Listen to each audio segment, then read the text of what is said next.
"How long are you going to keep me waiting?" barked a man at the front desk, his tone dripping with entitlement. "I'm a surgeon with no time for this nonsense." I froze mid-step. That voice. Sharp, impatient, unmistakable. I glanced over to see a tall man in a crisp white coat leaning over the reception desk, his eyes glaring at the young receptionist, Rebecca. "I'm sorry, sir, we're running a bit behind," she stammered, looking flustered and out of her depth. He slammed his hand down on the counter. "Behind? I have patients to see." Standing there, I felt a chill slither down my spine. I knew that outburst, that face, all too well. It was Greg, my ex-husband. My heart pounded in my chest, and for a moment I considered turning and walking straight out of the clinic. But then I remembered why I was here. I placed a hand gently on my growing belly and took a deep breath. This wasn't just about me anymore. I had to stay. I moved towards the desk, flashing Rebecca a supportive smile. "Excuse me," I said softly, "I have an appointment." Greg spun around, his eyes landing on me. The recognition flared, then a smirk stretched across his face. "Emily?" he said, drawing out the name. His eyes swept over me, from my face down to my bump. Rebecca took my details in hurriedly, and I could feel Greg's eyes burning into the side of my head. Memories of his rage, those nights of feeling trapped and terrified, crashed through my mind, but I stood my ground. "I see you've moved on," he said, voice dripping with sarcasm. "Pregnant, huh? And at your age?" He laughed, a cruel sound that echoed in the quiet clinic. I squared my shoulders, refusing to let him see me falter. "I'm doing great," I replied, keeping my voice steady, "and I'm happy." "Well," he said, folding his arms, "good for you, but don't think for a second that this," he gestured to my bump, "means you've escaped me easily." Just then, the clinic door opened, and in walked Ethan, my husband. He spotted me instantly and made his way over, his face breaking into a warm smile. "Hey, there you are," he greeted, then his smile faded as he noticed Greg beside me. "Greg," I said, my voice trembling slightly, "this is Ethan." Greg's smirk widened as he slowly looked Ethan up and down. "Nice to meet the latest Mr. Emily." Ethan stepped closer, his arm naturally coming around my waist. "Is everything okay here?" he asked, his voice calm but firm, directing his gaze towards Greg. "Oh, everything's just peachy," Greg said, his tone mocking, "just catching up with an old friend." Ethan's grip tightened slightly on me, a reassuring presence. "Emily, do you want to sit down?" he asked, his eyes never leaving Greg. I nodded, gratefully. As we moved to the waiting area, Greg called out, "I hope you're ready for what's coming, Emily. Let's just say I'm not done." Sitting down, I tried to calm myself. Ethan looked at me, concern etched on his face. "Are you okay?" "I will be," I said, leaning into his embrace. "I will be." Back home, I tried to shake off the encounter with Greg. The memories, however, refused to stay buried. His smirk, those piercing eyes, they took me back to the nightmare that was our marriage. "Emily, you know I only want the best for you," Greg used to say, moments before his temper would flare. Those words, spoken softly with a veneer of concern, often preceded hurtful outbursts. I found myself replaying the day our marriage truly fell apart. We had just found out that I was pregnant. Initially, Greg seemed happy, but little things began to set him off more frequently. As my pregnancy progressed, his irritability turned into aggression. Then the night of the miscarriage came. The pain, both physical and emotional, was unbearable. I remembered clearly how, instead of consoling me, he had blamed me. "This is your fault." He spat, standing over me as I cried, "You couldn't even manage to do this right." His words cut deeper than any wound, leaving scars that took years to heal. Therapy became my lifeline after the divorce.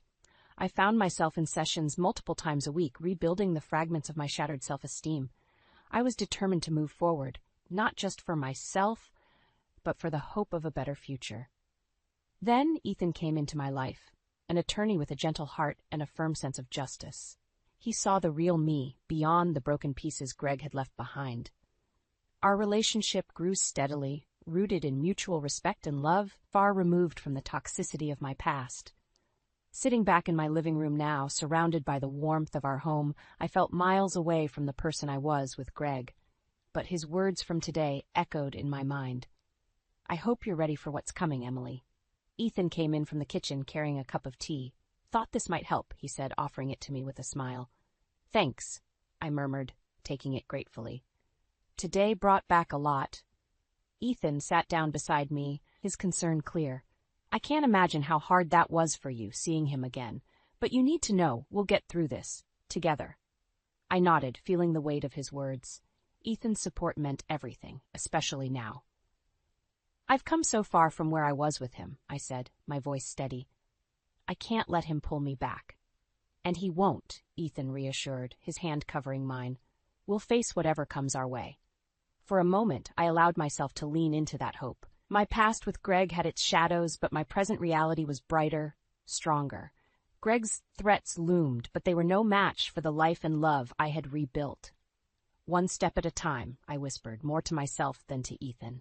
We've got this, he replied softly, his words a promise. As I sipped my tea, I felt a sense of calm. No matter what Greg threw our way, I wasn't alone. This battle, just like the past, would be faced head-on, leaving no room for old fears. The next day, I sat in the waiting room of the clinic again, Ethan by my side. I tried to focus on the soft music playing overhead, but my mind was elsewhere, anticipating seeing Greg, hoping I wouldn't. But it seemed fate had other plans. Greg walked in, eyes scanning until he locked onto me. His lips curled into a cruel smile. "Emily," he said loudly, striding over, ignoring the uncomfortable looks from other patients. I tensed, feeling Ethan's reassuring hand on my back. Greg wasted no time. "So, decided to show up after all. Brave of you," he sneered. "Greg, what do you want?" Ethan asked calmly, his tone protective. "Oh, nothing much," Greg responded, his eyes never leaving mine. "Just curious about how my ex-wife is holding up, especially at her age. Getting pregnant again? Risky, don't you think?" Ethan stood up, trying to stay calm. "Leave now, Greg." Ignoring him, Greg leaned in closer to me. "You must be desperate, Emily. Didn't think anyone would want you after everything." I stood up, my anger flaring. "Leave us alone, Greg. Whatever issue you have, it's over. I'm done with you." Greg's face twisted in malign pleasure. "Done? You think it's that simple? I made you this strong. Don't forget that. Without me, you're nothing." "Step back," Ethan said sharply, stepping between us. "You need to go now." Greg chuckled, but there was no humor in it. "Or what? You think you can scare me? I'm a surgeon, Ethan. I don't play by your rules." Ethan didn't move. "This is a place for peace, Greg. You're disturbing everyone here. Leave or we'll ask for help." Just then, Dr. Sandra Brown emerged and saw the tension. "Is there a problem?" she asked, moving towards us. Greg scoffed. "No problem. Just a little reunion. Isn't that right, Emily?" His sarcasm was palpable. "We were just leaving," I said, grabbing Ethan's hand, ready to walk away. But Greg's last words stopped us. "You think this ends here? It doesn't. You have no idea what's coming." Turning abruptly, we stepped out of the clinic, my heart pounding. Ethan looked at me, concern written all over his face. "Are you okay?" "Barely," I admitted. "He won't let go." "He's just trying to scare you," Ethan said firmly. "He's a bully. We'll handle him." "He's relentless," I whispered, "and vengeful. And we're resilient," Ethan reminded me. His words, though strong, couldn't completely quell my fears. As we walked to the car, Ethan's grip on my hand tightened. "We'll take legal action, Emily. Restraining order, whatever we have to do. He won't win." I nodded, grateful but still shaken. Greg's threats weren't empty words. But one thing was clear. We had to stand strong together, no matter what came our way. Back at the clinic the following week, tension hung heavy in the air. I sat next to Ethan, trying to remain calm as we waited for my appointment. Suddenly there was a commotion at the entrance, and I saw Greg pushing his way in, ignoring the glares and murmurings from other patients. "You again," he called out, eyes narrowing as they fixed on me. "I thought you'd have the sense to avoid this place." Ethan rose, placing himself protectively between Greg and me. "Greg, this is not the time or place. You need to leave." Greg stepped closer, his face contorted with anger. "And who are you to tell me what to do? You think just because you're her husband now, you have some kind of power over me?" Rebecca, the receptionist, picked up the phone, her eyes wide with alarm. "Security is on their way," she said as calmly as she could manage. Greg ignored her, directing venomous words at Ethan. "You really think you can protect her from me? You're just as naive as she is." Ethan remained firm, his voice level. "We've dealt with enough of your threats. Leave now before things get worse for you." Greg's eyes flashed dangerously. "Worse? You don't know the meaning of the word." At that moment, John Michaels, the clinic's security guard, arrived, his presence a comforting sight. "Is there a problem here?" he asked, looking between Ethan and Greg. "This man is causing trouble," Ethan said, pointing at Greg. "He needs to leave." Greg scoffed. "I'm not going anywhere, not until I say what I need to." John stepped forward, his stance authoritative. "Sir, I'm going to have to ask you to leave. Now." Greg's face twisted with rage. "You think you can just make me leave? I have rights." "You're disturbing other patients and staff," John stated firmly. "Leave now, or I'll escort you out myself." For a moment it looked like Greg might resist, a fury bubbling just beneath the surface. Then, with a final, vicious glare at me and Ethan, he spat, "This isn't over, Emily. I'll ruin you both. Mark my words." As John escorted Greg out, a tense silence filled the waiting room. I could feel the eyes of other patients on us, but I focused on Ethan's calming presence. Dr. Sandra Brown appeared, her expression concerned. "Are you all right, Emily?" I nodded shakily. "Just shaken up." Ethan turned to Dr. Brown. "We're considering getting a restraining order against him. This harassment has to stop." Dr. Brown placed a hand on my shoulder. "We'll support you however we can." As I sat down for my appointment, I couldn't shake off Greg's final threat. But seeing Ethan's supportive gaze and feeling the solidarity from the clinic staff, I knew we had a fighting chance. John came back in, giving us a reassuring nod. "He's gone for now, but we'll keep an eye out." I took Ethan's hand, squeezing it tightly. "We'll face this together," I said softly. "Always," he replied, his voice filled with determination. The battle wasn't over, but we were no longer alone in it, and that made all the difference. That night, I sat on the couch while Ethan paced the living room. The encounter with Greg gnawed at both of us. Ethan paused, looking at me intently. "We should definitely get a restraining order. His threats aren't just empty talk." I nodded, feeling the weight of the day pressing on me. "You're right, we need to protect ourselves, but what if he finds a way around it? Greg's always been relentless." Ethan sat down beside me, taking my hand. "We'll do everything we can. The restraining order is step one. We'll document everything and be prepared for any potential legal battle." My mind buzzed with thoughts of Greg's threats. "I'm worried, Ethan. He won't stop until he's satisfied. What if he tries to harm you or the baby?" Ethan's grip tightened. "We'll talk to a lawyer first thing tomorrow. We'll create a safety plan. You and the baby's safety are my top priority." Just then, Ethan's phone buzzed. He glanced at the screen and frowned. "It's an unknown number," he muttered, answering it. Within seconds, his face darkened. "Whoever this is, stop calling." After hanging up, he turned to me. "Seems like Greg is already trying to mess with us. We need to act fast." The sensation of dread washed over me. Greg's vendetta wasn't just about inconveniencing us. It was personal and vicious. I took a deep breath, trying to gather my resolve. "We've come too far, Ethan. I won't let him drag us back down." Ethan nodded. "Exactly. We won't let him win. We have people who care about us. We'll fight this together." The next I consulted with a lawyer recommended by Ethan's firm. After explaining our situation, the lawyer, Mrs. Collins, leaned forward, her expression serious. "Greg's behavior constitutes harassment. We'll file for a restraining order immediately, but we'll also explore additional protective measures." "That's a relief," I said, feeling a small weight lift. "Thank you." "This isn't your burden alone," Ethan reassured, squeezing my hand. Mrs. Collins continued, "Document every contact, every incident. The more evidence we have, the stronger our case."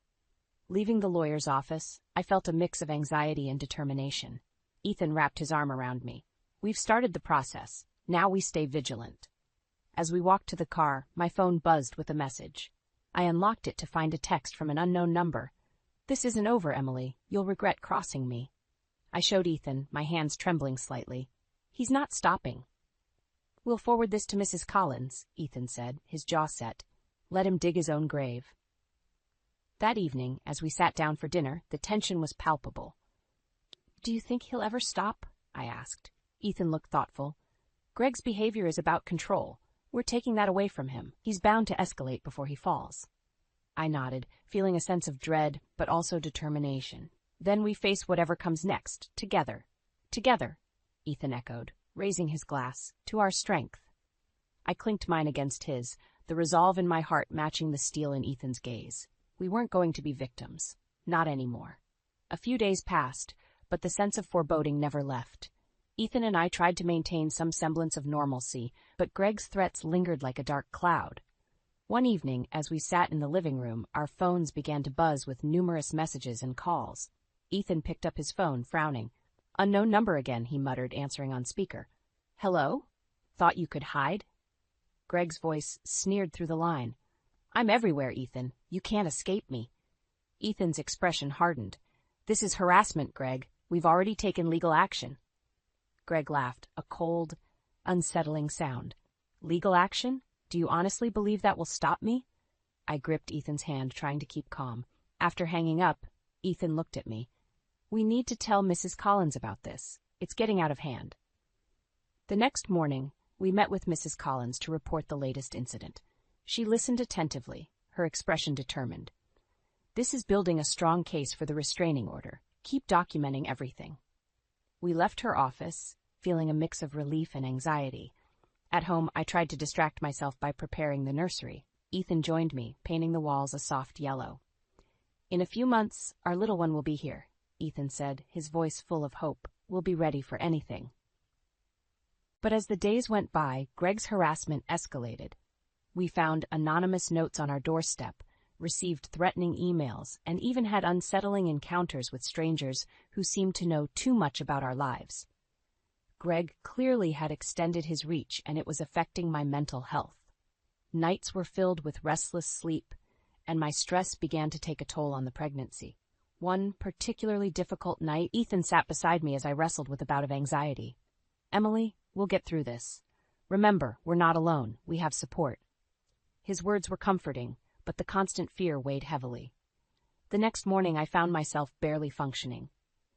Ethan, seeing the toll it was taking on me, took decisive action. "We're going to see Dr. Brown. She needs to know what's going on and how it's affecting you." At the clinic, Dr. Brown listened as we relayed the ongoing harassment. She looked grave. "Stress can have serious effects on the pregnancy. Let's explore some options to help you manage it." She suggested a combination of therapy and support groups. "You're facing intense psychological pressure. Don't underestimate the value of a strong support system." Leaving the clinic, I felt slightly better. Ethan was resolute. "This isn't just about legal action anymore. We need to focus on your health and the baby's well-being." His words resonated deeply. We enrolled in a counseling program and joined a support group for stalking victims. Sharing my story with others who had faced similar fears brought a sense of solidarity and strength. As days turned into weeks, the threat of Greg loomed, but we refused to let him dominate our lives. Every laugh, every shared moment of peace was a victory. And through it all, Ethan's unwavering support made each step forward possible. Greg's attempts to destabilize us continued, but with every threat, our determination grew. We were not just fighting against his malice, we were fighting for our future, our family. And that fight was far from over. Ethan and I arrived at the fundraiser, the venue buzzing with chatter and laughter. It was supposed to be a night of networking and support for a charitable cause close to my heart, but as we mingled through the crowd, my eyes constantly scanned for any sign of Greg. Ethan squeezed my hand. "Try to relax, Emily. We're surrounded by friends and colleagues. Greg knows better than to cause a scene here." But as if on cue, Greg appeared, swaggering through the entrance as though he owned the place. My stomach knotted. He spotted us almost immediately and made a beeline towards us, a malicious grin plastered on his face. "Well, well, well, look who decided to show up," Greg said, his voice dripping with sarcasm. Ethan stepped forward, placing himself between Greg and me. "This is neither the time nor the place. Leave, Greg." Greg laughed loudly, drawing the attention of everyone around us. "You think you're in control here? That's adorable." Before Ethan could respond, Greg raised his voice, addressing the crowd. "Ladies and gentlemen, did you know that Ethan Patterson's law firm has built its success on unethical practices?" The room fell silent, all eyes turning towards us. Ethan's jaw clenched. "You're crossing a line, Greg." Greg's smirk widened. "Oh, come on, Ethan. Don't act so surprised. Everyone has skeletons in their closet." The tension was palpable. I saw Ethan's friends and colleagues exchanging worried glances. Greg's words hung in the air, creating an electric atmosphere of distrust and curiosity. At that moment, a tall man stepped forward from the crowd. David Lewis, a former colleague of Greg's. He looked directly at Greg, his voice calm but firm. "Enough, Greg. Your lies and deceit have gone on long enough." Greg's smile faltered. "David, what are you?" David cut him off, his voice ringing with authority. "Everyone, listen up. Greg has been involved in fraudulent activities for years. I have evidence that proves he's committed medical malpractice and worse." Gasps filled the room. Greg's face turned pale as David continued. "He's under investigation by the medical board.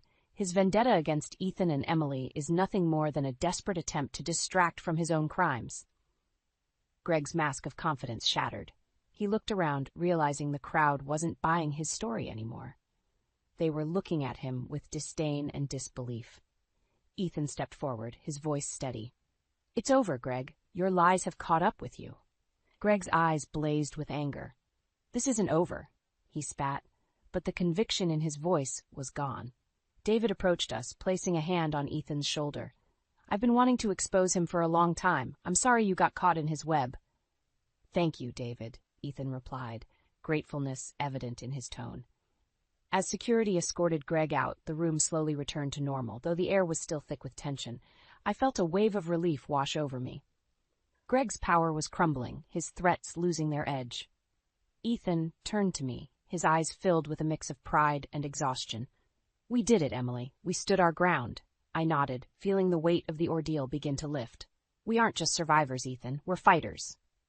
"That we are," he agreed, wrapping his arm around me.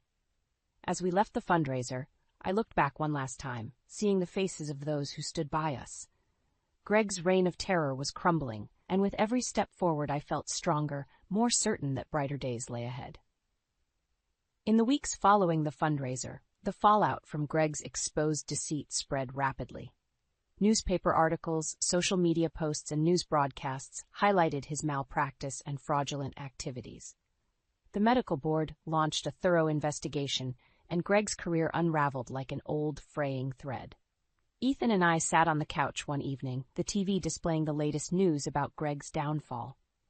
"Greg Taylor, once a respected surgeon, now faces multiple charges," the anchor reported. "His actions have not only tarnished his reputation, but have also brought justice for those he wronged." Ethan looked at me, a mixture of relief and triumph in his eyes. "He's finally getting what he deserves." I nodded, still trying to process everything. I never thought I'd see this day. Just then, my phone buzzed. It was a message from David. "Turn on the local news. It's about Greg." We switched the channel, and there was Greg, being led away in handcuffs, his expression a mix of rage and defeat. "Greg Taylor has been arrested following a comprehensive investigation," the reporter said. "His downfall marks a significant victory for his victims." Ethan took my hand, his grip firm and reassuring. "You did it, Emily. You faced your fears and won." Tears welled up in my eyes, not of sadness but of relief. "We did it, Ethan. Together." A few weeks later, as the legal proceedings against Greg continued, I found myself in the hospital. Only this time it wasn't out of fear or distress, but because our baby was coming. Ethan stayed by my side, his presence a calming anchor as I brought new life into the world. Hours later, with the sound of our baby's first cries filling the room, I looked at Ethan, exhausted but overjoyed. "We did it," I whispered, tears streaming down my cheeks. Ethan smiled, his eyes glistening. "Welcome to the world, little one," he said softly, cradling our newborn. As we settled into our new life with our baby, the shadow of Greg's influence faded. Emily and Ethan Patterson, no longer defined by the past but empowered by the future. Greg's threats had once loomed over us like a storm cloud, but now his downfall was the poetry of justice. The final news report we watched detailed Greg's sentencing. Greg Taylor has been convicted of multiple charges, including medical malpractice and fraud. He will serve a lengthy prison sentence. Ethan turned to me, his expression serious but soft. "This is it. It's finally over." I nodded. Closure at last. The journey had been grueling, but standing by my side every step of the way had made all the difference. One evening, as the sun set, casting a golden hue over our peaceful home, I stood by the window, holding our baby close. Ethan wrapped his arms around us, kissing the top of my head. We made it through, stronger than ever. "Yes," I replied, my heart full. "We're free." Greg's collapse had brought poetic justice, but it was our resilience, our unyielding spirit that had truly set us free. Our past was a chapter closed, our future a story yet to be written. And with Ethan and our baby, I knew it would be a beautiful one.